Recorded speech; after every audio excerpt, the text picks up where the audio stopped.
Ego ou The Great Review? C'est qui le GOAT du storytelling en France? Alors c'est parti, je vais prendre la meilleure vidéo d'Ego à ce jour, selon moi. Et ça c'est un truc que moi j'aime beaucoup chez Ego, qui est l'horreur existentielle de l'usine à trombone. Là en fait on est dans un documentaire scientifique. Et surtout à la fin de cette vidéo, je vais trancher. On va savoir qui est le GOAT.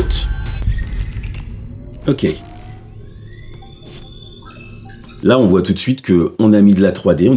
Elle est super chouette la 3D d'ailleurs. On peut pas lui retirer ça. Et donc, on se rend compte que tout de suite, on a mis de l'argent dans la vidéo. Et ça va avoir un petit peu d'importance pour la suite. Ça n'a l'air de rien. Et c'est pourtant de loin la chose la plus importante que vous regarderez aujourd'hui. Pas cette vidéo spécifiquement, mais ce qu'elle représente. Et pour que vous compreniez pourquoi, je me permets de vous emmener en balade avec moi. Là, tout de suite, il va poser deux choses. Tout d'abord, il va essayer de nous captiver en nous disant attention, là, la vidéo que tu regardes, c'est ce qu'il y a de plus important de ce que tu vas voir aujourd'hui. Ouais, c'est très très grave. Et donc il nous pose une image super énigmatique et tout de suite derrière il enchaîne sur la contextualisation. Normalement si vous avez l'habitude de ce que je fais, j'en parle souvent, dans l'intro on contextualise pour qu'on ait un point de départ solide pour rentrer dans le reste de son histoire. Et pour que vous compreniez pourquoi, je me permets de vous emmener en balade avec moi. Il parle directement au spectateur, il est pas juste en train de dérouler une histoire et puis toi tu l'écoutes en 1990, dadada. Non, il nous parle à nous et il nous le fait savoir. Voici Universal Paperclips. On a une boîte blanche devant nous. Il y est écrit Universal Paperclips, ce qui signifie la musique, trombone universel. Il y a déjà ça aussi. Là, il pose énormément de mystères dès le début. Une sorte de petite ambiance un peu pesante comme ça qui est posée. Et puis il a un ton de voix très calme. Ce site est un jeu qui appartient à deux grandes catégories. La première, c'est celle des jeux incrémentaux, dont le but est de faire grimper un compteur. La seconde, c'est celle des idle games, ou jeux inactifs en français, dont le but est de pouvoir avancer dans le jeu, notamment en le laissant tourner en fond sans y toucher, en laissant simplement sa fenêtre ouverte. Il est en train de nous expliquer ce qu'est un idle game, ce qu'est un jeu incrémental, de façon à ce qu'on ait les outils de compréhension pour ce qui va arriver ensuite, c'est-à-dire qu'il va nous expliquer ce que c'est que cette usine à trombone. Et donc il va prendre le temps de nous donner tous les éléments petit à petit. Donc déjà là, on est d'une certaine façon très loin de ce qui se fait en général sur YouTube, où on essaye dès le début comme ça d'attraper parce qu'on a peur que les gens y partent. Je vais plutôt commencer par vous présenter l'ambassadeur le plus populaire de ces deux catégories, dont vous avez peut-être déjà entendu parler, Cookie Clicker. Oh là là, j'en ai perdu des heures avec ce jeu. Quand on clique dessus, on fait grimper notre compteur de cookies. Ah, moi là j'aurais mis le petit son du clic, clic, clic, clic, clic. Voilà ce que je vous propose. Je vous raconte pendant quelques minutes un bout de ma première aventure sur ce jeu, et vous, de votre côté, vous essayez de comprendre son histoire. Il est toujours un petit peu dans cette adresse directe spectateur, voilà ce que je vous propose. Donc en fait, il nous inclut un peu dans sa narration, et il va nous demander de participer à ce qui va suivre. Universal Paperclips raconte une histoire. À vous de voir si vous arriverez à la comprendre. Bon, prêt? Eh ben je clique. Fin de l'intro. Voilà. Universal Paperclips, c'est ça. Ce que je vois en premier, c'est le compteur de Paperclips, nos fameux trombones. Un compteur de trombone donc, à 0. Et il y a un bouton en dessous, sur lequel il est inscrit « Make Paperclip », fabriquer un trombone. Alors je clique, et mon compteur s'actualise, j'ai fabriqué un trombone. Il est énormément dans la vulgarisation, très peu dans l'émotion, et ça déjà, il y a une énorme barrière entre lui et The Great Review. The Great Review, il s'adresse directement à notre émotion. Je vous remonte à quoi ça ressemble. Les jeux de combat, ça a toujours été à part. Ils sont pas si répandus que ça, hein. Vous avez tous des potes qui jouent régulièrement à des jeux de tir, à des jeux d'aventure ou à des trucs mignons où il faut faire pousser des carottes, mais... On est dans un autre univers. Ce que j'aime, où c'est vraiment Street Fighter. Voilà. Là, on sent qu'il cherche la connivence plus qu'autre chose. Street Fighter, tu connais. Et voilà, l'émotion tout de suite dès le début, et c'est avec ça qu'il te capte. Donc on a d'un côté Ego qui te capte avec du mystère, et de l'autre The Great Review, qui te prend par les tripes, quoi. Voilà. Quand j'ai regardé The Great Review, j'étais un peu électrisé, j'étais un peu à fond, là, j'étais en train de me remémorer des tas de choses. Là, il y a rien de tout ça. Avec Ego, on s'adresse à l'intelligence. C'est pas les mêmes émotions que ça procure, ça répond pas aux mêmes besoins. Je me prends au jeu, je me pose pas de questions, on me demande de fabriquer des trombones. Il y a un côté très expérimental.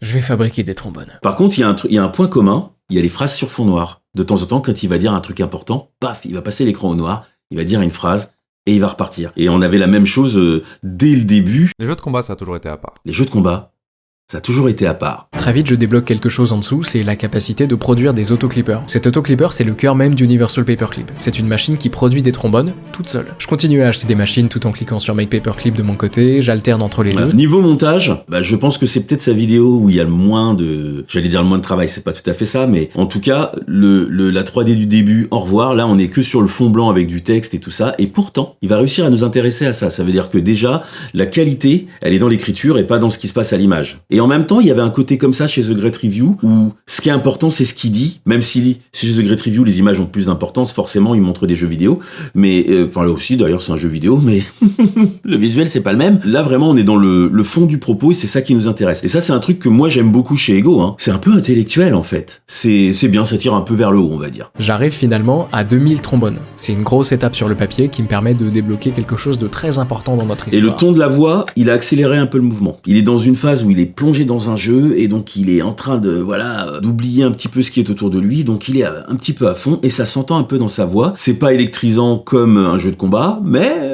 on sent quand même qu'il y a de l'émotion qui est ajoutée au fur et à mesure. Je comprends pas trop au début, puisque le jeu ne me dit rien. Et ça aussi, c'est pareil, c'est un point commun, parce que là, cette façon de rire comme ça pendant la voix off et tout ça... Puisque le jeu ne me dit rien. Ça se fait pas du tout, par exemple, moi, quand je chante documentaire, dans les voix off, en général, on est un petit peu... protocolaire. Là, il y a ce truc un petit peu, cette volonté d'être un peu naturel, et pareil, ça permet à l'audience de se sentir investie dans la vidéo qu'elle regarde. Il y a moins le côté super pote, mais il y a quelque chose qui s'en approche quand même. Hein. En gros, ça c'est une machine qui nous permet de débloquer de nouveaux projets qui ont pour but d'améliorer notre production de trombone. Ce projet par exemple, il nous permet d'améliorer la productivité de nos autoclippers de 25%. Et là, à ce stade-là, on est encore en train de se demander, c'était quoi l'image du début? Il nous a mis de l'importance dessus, fait regarder cette image, c'est le truc le plus important que vous allez voir aujourd'hui. Et là, pour l'instant, on est parti très très loin et on se demande quel est le lien. C'est ce qu'on appelle une boucle. Ça veut dire qu'il a posé quelque chose au départ, qu'on va retrouver plus tard dans la vidéo. Et nous, du coup, là, il nous a mis en attente. On est en train de suivre une démonstration dont on sait qu'elle va nous amener à avoir la réponse à la question qui a été posée au début, c'est-à-dire qu'est-ce que c'est que cette image? Et il nous tient. Et après quelques dizaines de minutes à jouer, je me rends compte de la puissance du game design de ce jeu et de la puissance des jeux incrémentaux de manière générale. On a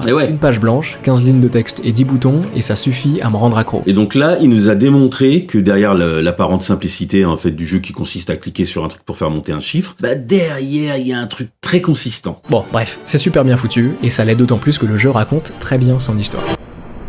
Voilà.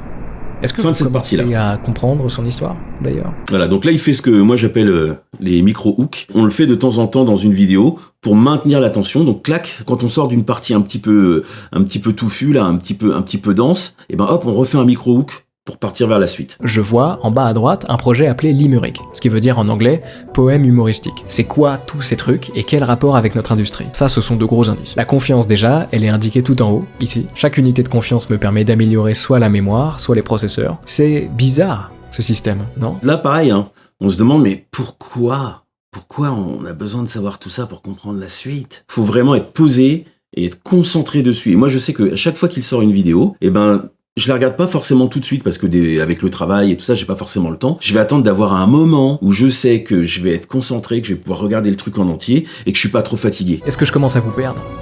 Bon, c'est normal. Et plutôt que de vous perdre plus encore, je vais tout vous expliquer. Alors là, il fait un truc que j'aime bien faire. Il arrive à se figurer dans quel état vont être les gens qui sont en train de regarder ce que je suis en train d'expliquer. Ils sont perdus. Universal Paperclips, nous sommes une intelligence artificielle. Et les développeurs qui nous ont créés nous ont donné une tâche, et une seule, celle de fabriquer le plus de trombones possible. Et pour que vous compreniez vraiment ce que le jeu raconte, je dois vous expliquer ce qui se passe en ce moment dans le monde de l'intelligence artificielle. Et là, il fait un truc, c'est qu'il est en train de nous révéler le vrai sujet de la vidéo. C'est-à-dire que la vidéo, elle est brandée l'usine à trombone, et on sait qu'il y a quelque chose derrière cette usine à trombone.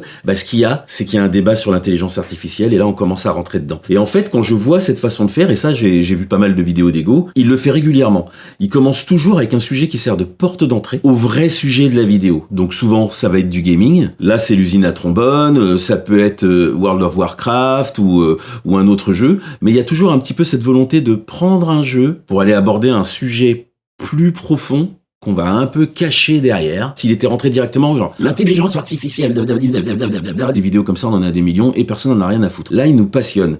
C'est ça, le storytelling. Il nous raconte une histoire, il nous raconte une anecdote, et par cette anecdote, il va nous amener sur le sujet de fond. Ça me fait penser à un truc que forcément tu connais, c'est que c'est aussi souvent comme ça que les épisodes des Simpsons sont écrits. Donc déjà, il y a ce côté moins organique que chez The Great Review. Il y a, pour le coup, zéro subtilité. Là où Ego, il y a une sorte de finesse à l'écriture que tu retrouves pas forcément chez The Great Review. Et quand je dis ça, c'est pas un défaut, hein. C'est juste que c'est deux écoles. Il y en a un qui prend par les sentiments, un qui prend par l'intelligence. Il s'y déroule, depuis quelques années, ce que je qualifierais peut-être de manière un peu dramatique, de guerre entre deux camps. Le premier, c'est celui de ceux qu'on appelle parfois les accélérationnistes. Le second, celui de ceux qu'on appelle parfois les doomers. Pareil, hein, je reviens là sur le truc, là tout à coup il y a de l'animation, il a posé un billet sur la table pour faire cette vidéo. En 2021, les IA de génération d'images, c'est ça. Un an plus tard, y a pas photo, sans mauvais jeu de mots. Mais maintenant, la vraie question, c'est qu'est-ce que tu veux nous dire sur l'IA ? Et ça, c'est le fait de grandes compagnies dont vous avez sûrement entendu parler, comme OpenAI par exemple, dont l'objectif est clair, accélérer la croissance de leurs IA le plus rapidement possible, les rendre les plus puissantes possibles, le plus vite possible. Au-delà des jolis dessins, en étant optimiste, il est difficile de ne pas considérer l'intelligence artificielle comme retour de la 3D de l'histoire de l'humanité. C'est un peu la mode, la 3D. D'ailleurs, souvent chez les youtubeurs qui font du storytelling, je trouve que très souvent la 3D, elle est passable. Là, je trouve que la 3D d'Ego, elle est un cran au-dessus, elle est beaucoup plus jolie, il y a un style. Par contre, comme il n'y a pas de personnage, c'est un peu plus facile aussi. Que là, niveau animation, c'est juste des choses qui sont posées, qui sont bien décorées avec un beau rendu, puis un mouvement de caméra dedans. Donc on a simplifié pour rendre ça réalisable aussi. Parce qu'une fois qu'on a une intelligence artificielle suffisamment puissante, on peut tout à fait imaginer qu'elle se charge à son tour de mettre au point les produits et les solutions dont nous, humains... Ça pourrait être de l'image de stock. Elle pourrait automatiser nos recherches, développer de nouveaux vaccins, ça c'est de l'image de stock. Médicaux extrêmement pointus, accélérer l'économie, et en vérité beaucoup plus, mais je préfère éviter de vous perdre pour le moment. Et dans la petite guerre dont je vous parlais, ce sont les accélérationnistes qui semblent l'emporter. Et de l'autre côté, on trouve ceux que certains appellent les doomers. Des gens qui ne sont pas tout à fait aussi optimistes concernant l'intelligence artificielle. Là, hop, on sent un vrai rouage dans sa narration. Là, c'était tout est beau, tout est machin, tout est génial. Mais quoi ? Voilà un schéma très grossier du processus de résolution de problèmes avec nos IA. Voici un humain qui cherche une solution à un problème. Il décide, pour cela, d'utiliser une intelligence artificielle qu'on va considérer ici comme un optimiseur, une machine qui cherche à optimiser, donc soit à maximiser, soit à minimiser. Comme il raconte pas une histoire, il raconte pas une histoire réelle, si, il raconte une histoire réelle. Mais c'est pas comme dans The Great Review, il nous parle d'un événement, de personnes précises ou des choses comme ça où il donne des noms. Chez The Great Review, on est vraiment plus dans l'humain, on voit les noms, on voit les visages, on voit les choses. Là, tout est schématisé. Donc là, on est avec des animations qui vont nous permettre de comprendre de quoi on parle, mais on n'est pas sur des gens précis, on s'en fiche. Voici un petit jeu dans lequel on cherche à apprendre à cette petite créature à sauter le plus haut possible, et en la récompensant quand son torse dépasse 0,7, qui est la distance maximum que la créature peut atteindre en s'étirant. Sauf que, plutôt que de sauter, la créature fait ça. Elle a appris à faire la roue, parce qu'elle reste beaucoup plus longtemps. Donc là, je pense qu'on est en train d'arriver sur la vidéo du début. Elle tentait de sauter en boucle. Elle maximise bel et bien ce qu'on lui demande de maximiser. Ce qui est très compliqué ici, c'est de faire comprendre à notre optimiseur ce qu'on cherche réellement à lui faire optimiser. Donc là, on est dans de la vulga pure et dure. C'est pas un chercheur qui pourrait comprendre implicitement ce qu'on lui demande vraiment. Et d'ailleurs, le côté vulga, il est très très bon. Je sais pas comment il écrit, s'il est tout seul, mais comme il a l'air d'avoir tendance à être un peu en équipe, il est probable qu'il se fasse aider sur l'écriture. Parce qu'on sent bien que vraiment que là, il y a une trame qui est très, très, très solide. Souvent, quand c'est comme ça, on n'est pas tout seul. C'est difficile d'écrire tout seul, hein. Ça demande un talent très, très, très, très rare. Ça, par exemple, c'est une créature voilà, que les humains là, c'est l'image du début. Déplacer rapidement, et à laquelle ils ont demandé de maximiser sa vélocité. La créature, plutôt que d'apprendre à courir comme on l'attendait, a évolué pour devenir la plus grande possible, avec un centre de gravité situé à une extrémité, pour avoir une vélocité très élevée quand elle se laisse tomber. L'objectif désiré des humains, c'était « développe une forme qui te permet de te déplacer rapidement ». La meilleure manière qu'ils ont trouvé de le formuler, c'est « maximise ta vélocité ». On a un problème d'alignement entre l'objectif désiré et l'objectif annoncé. Et là, on comprend, on sent son plan d'écriture. Hein. Universal Paperclip, les idle games, tout ça, dadadidadada. Nous sommes une IA, c'est ça qui m'intéresse dans ce truc-là, c'est qu'on est devenu une IA, et l'IA, on lui a donné un but et elle essaye de le maximiser. Là, il nous explique « Ok, mais le problème... » c'est que l'IA, c'est génial, c'est en plein boom et tout ça, mais il y a des gens qui pensent que ça va se poser un souci. Je vous explique en quoi. On a du mal à communiquer avec elle. Au final, elle en fait un peu qu'à sa tête parce que, il y a du lost in translation, on va dire, entre les deux. Et donc ça, à ce stade-là, je l'ai complètement compris. Je pense qu'il est un peu trop resté dedans parce que je l'avais compris depuis quelque temps, mais on n'a pas tous le même niveau de compréhension des choses. Donc, pourquoi pas, mais moi j'ai trouvé que cette partie est un petit peu longue. Plutôt que de donner un objectif fixe à notre IA, on va façonner son comportement progressivement grâce à des retours humains. Reprenons par exemple notre bras qui cherche à déplacer sa boîte. La méthode de base, c'est de dire à notre IA, si tu déplaces cette boîte au bon endroit, tu gagnes une récompense. La nouvelle méthode, grossièrement, c'est d'avoir des humains qui la regardent faire, et qui, quand ils la voient déplacer la boîte vers le bon endroit, lui disent que c'est bien. Quand ils la voient ouvrir sa pince de force, ils lui disent que ce n'est pas bien. C'est comme ça qu'on dresse les animaux. Moi par exemple, Kevin, je lui ai appris à donner la patte comme ça. Ah si. On lui demande gentiment, Kevin, donne la patte. Check. Donne la patte. Dès qu'il commence à faire quelque chose qui s'approche de ce que tu veux, tu lui donnes une récompense. Et petit à petit, il va se dire, quand j'ai donné la patte comme ça, quand j'ai posé la patte là, j'ai eu un truc, et donc il va commencer à le faire automatiquement petit à petit. C'est malin, mais le truc c'est que cette méthode a d'autres défauts, souvent assez compliqués à cerner et à expliquer, donc on en parle moins, mais ces problèmes existent. Ils sont notamment liés au fait qu'on a besoin d'humains pour entraîner ces modèles, et que les humains sont faillibles. Là en fait, on est dans un documentaire scientifique. On se penche en ce moment sur des méthodes pour régler le problème, mais on en est visiblement encore au point où on croise les doigts en espérant que ce soit pas trop grave. C'est marrant parce que y a quand même des trucs où ça ressemble vachement à The Great Review. Il y a ce ton qui est moins froid qu'au début. Au début, il était très froid, mais c'était pour poser le mystère. Là, on est quand même dans un truc où il s'adresse à nous et tout. Il y a un peu ce côté cool, on est poteau. Il garde les respirations. En espérant que ce soit pas trop grave. Elles expriment quelque chose. En général, quand on fait de la voix off dans un documentaire, les respirations, quand on est en off, on les enlève. Là, c'est écrit. Donc du coup, les respirations, elles sont écrites, elles sont faites exprès. Donc du coup, elles marchent bien. Plus l'IA est puissante, plus le problème d'alignement est important. Parce qu'une IA plus puissante, ce n'est pas forcément une IA alignée. Je sais pas si vous avez perçu, parce que ça se passe à l'oreille, mais la musique, elle est en train de changer. Il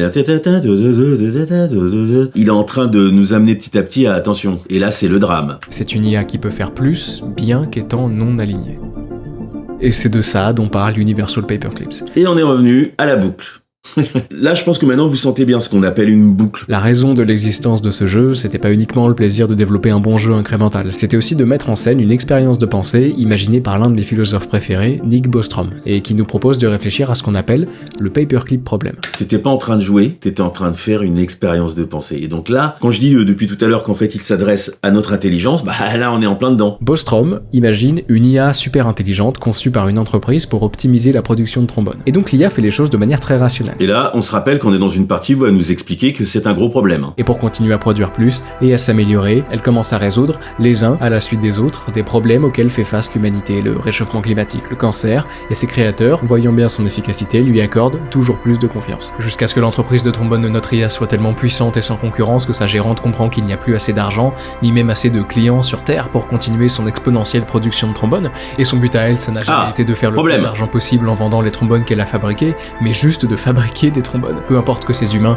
et que tous ceux qui les entourent perdent la vie. Et là, ça se barre en sucette.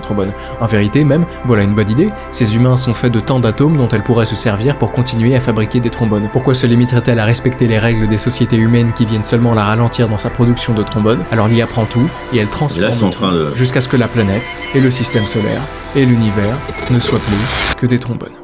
Et là, on s'est pris pour la première fois de l'émotionnel, avec une sorte de montée, où le rythme de la voix, accompagné par l'intensité de la musique et par les petits glitches qui apparaissent petit à petit, ça nous électrise un petit peu, il y a une sensation de mal-être, parce que quand on parle d'émotionnel, c'est pas forcément les émotions positives. On a senti qu'on allait être inquiété petit à petit quand il nous a dit « Ouais, l'IA c'est magnifique, mais tout le monde n'est pas d'accord, il y a des gens que ça inquiète », et là, boum, il vient nous expliquer qu'en fait, l'IA, elle va mettre fin à l'humanité. Le problème avec ce genre de scénario, c'est qu'ils peuvent paraître ridicules. Une machine à trombone qui provoque la fin de toute vie sur Terre, forcément ça va pas vous paraître terrifiant. Plutôt que de vous présenter 1000 manières dont une IA pourrait mal tourner et tous nous tuer, je vais plutôt finir par vous expliquer certains des plus gros problèmes auxquels nous faisons face avec ces entités, en gardant en tête que ce n'en est évidemment qu'une partie, donc je vais plutôt vous présenter les problèmes que je veux vous présenter, parfaitement arbitrairement. Ok. Et c'est intéressant parce que là, il le fait très clairement. C'est-à-dire qu'au début, c'est vachement dans le mystère et on masque un petit peu, on avance masqué en fait. Et là, maintenant, c'est bon. J'ai révélé toutes mes cartes, maintenant je vais vous dire. Il nous est très facile de tomber dans le piège tendu par le fait que les IA peuvent paraître très humaines. Combien d'entre vous, en demandant tout et n'importe quoi à ChatGPT, prenez la peine de lui dire bonjour, et s'il vous plaît, et merci. Et d'ailleurs, je reviens sur un truc,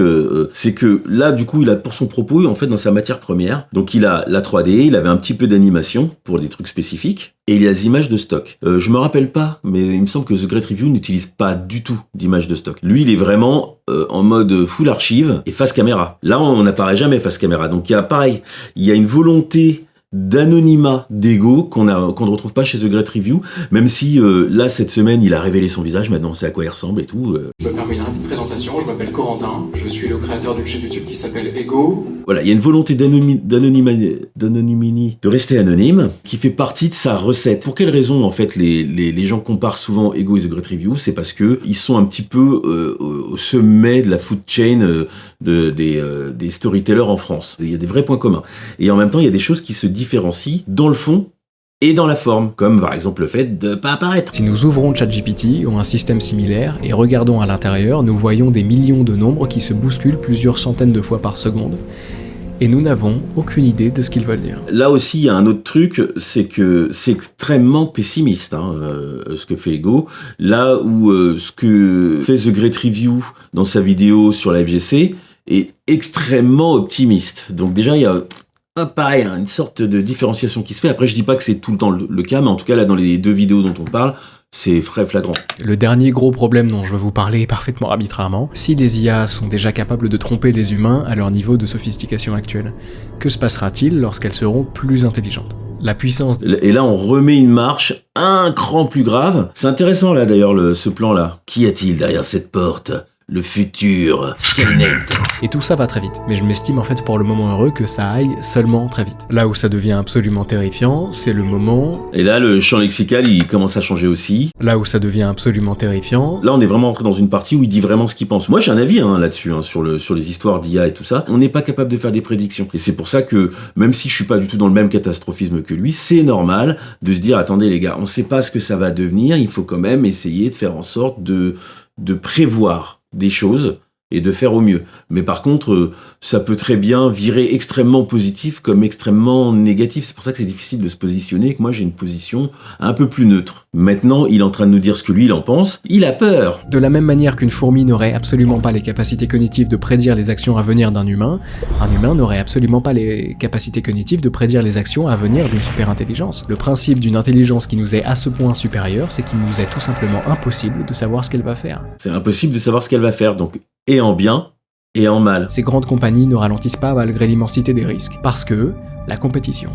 Parce que les boîtes se font concurrence les unes entre les autres, et qu'elles veulent toutes développer une IA plus intelligente que celle du voisin, et à ce moment-là on se dit c'est la fuite en avant, pas laisser l'avenir de chaque humain de cette planète entre les mains de compagnies privées, et que les États devraient intervenir, mais vous savez quoi, ils ne le feront pas non plus, ou alors pas assez, pour exactement la même raison.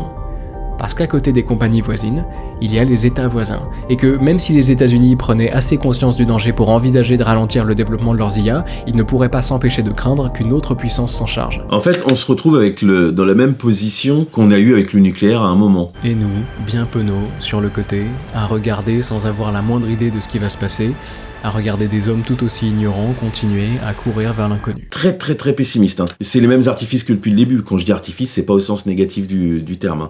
Mais on va oppresser avec la musique, on va oppresser avec la voix, avec le champ lexical. Là, il est en train de nous annoncer, c'est bientôt la fin du monde, et vous allez être spectateur, parce que de toute façon, c'est pas vous qui jouez le jeu. Vous êtes en train de regarder le match de foot, et si ça nous pète à la gueule, ça nous pète à la gueule. Mais les joueurs qui sont sur le terrain, ils en ont rien à faire parce qu'ils vont continuer à essayer de marquer des buts.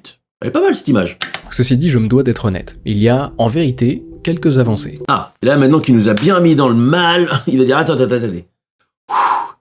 Calmez-vous. Il y a des avancées. La création du US AI Safety Institute aux États-Unis et de son équivalent au Royaume-Uni, le projet de loi SB 1047 en Californie qui obligerait les entreprises à faire en sorte que leurs modèles d'IA ne commettent pas de dommages considérables. Bref, tout ça ne veut pas dire que les choses ne sont plus sombres, elles sont juste moins sombres que ce que j'imaginais. Mais pour éviter de tomber dans la victimisation, je vous propose plutôt d'aller faire un tour sur le site et sur le Discord que partage notamment le Centre pour la sécurité de l'IA. Et maintenant, conclusion. Est-ce que ça vous arrive encore de vous allonger par terre la nuit pour regarder les étoiles, quand on se perd dans la contemplation du ciel étoilé et qu'on en discute avec la personne? Et là, il remet de l'émotion. On n'est absolument pas original en regardant les étoiles. On se dit généralement plus ou moins les mêmes choses. Et s'il y avait de la vie ailleurs dans l'univers, imagine que, à des milliers d'années-lumière de nous, on trouve, sur sa planète à elle, une créature elle aussi allongée dans l'herbe, qui regarde elle aussi les étoiles et qui imagine elle aussi qu'à des milliers d'années-lumière d'elle se trouve une créature engagée dans une activité similaire. Ce qui est amusant, c'est que très bientôt, nous n'aurons plus besoin de regarder les étoiles en espérant y apercevoir une autre forme d'intelligence supérieure. Très bientôt, il nous suffira de baisser les yeux et de prier pour que l'espèce à laquelle nous venons de donner vie comprenne bien ce qu'on lui demande.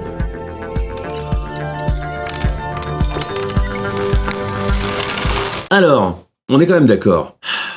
Secret Review, c'est très bien. C'est méga bien. Ego, c'est très bien. C'est méga bien. On a d'un côté Ego qui s'adresse à ton intellect, et de l'autre côté, Secret Review qui s'adresse à tes tripes. Et moi, si je devais choisir, je penche un peu du côté de celui qui s'adresse à mes tripes, parce que c'est ce que j'aime. Pour autant, ça veut pas dire que j'aime pas qu'on s'adresse à mon intelligence, et j'adore Ego. Qui est le GOAT du storytelling? Au niveau storytelling, c'est impossible de départager. Les deux, t'as un niveau de maîtrise de ce qu'ils font qui est très élevé, même si les buts et les moyens sont très différents. On a d'un côté un qui s'entoure, qui va prendre des gens qui font de la 3D, qui va avoir une sorte de carcan d'écriture qui est très millimétré, qui est très maîtrisé. Et de l'autre côté, on a un truc qui semble plus naturel, mais qui n'est pas vraiment naturel, qui est extrêmement travaillé, qui est méticuleux pour donner le sentiment du supernaturel et t'adresser énormément au petit animal qui est en nous, là, qui a envie de vibrer. Fuck it! Arrêtez avec vos débats à la con, quoi. Vous pouvez pas vous dire que simplement, on peut aimer les deux.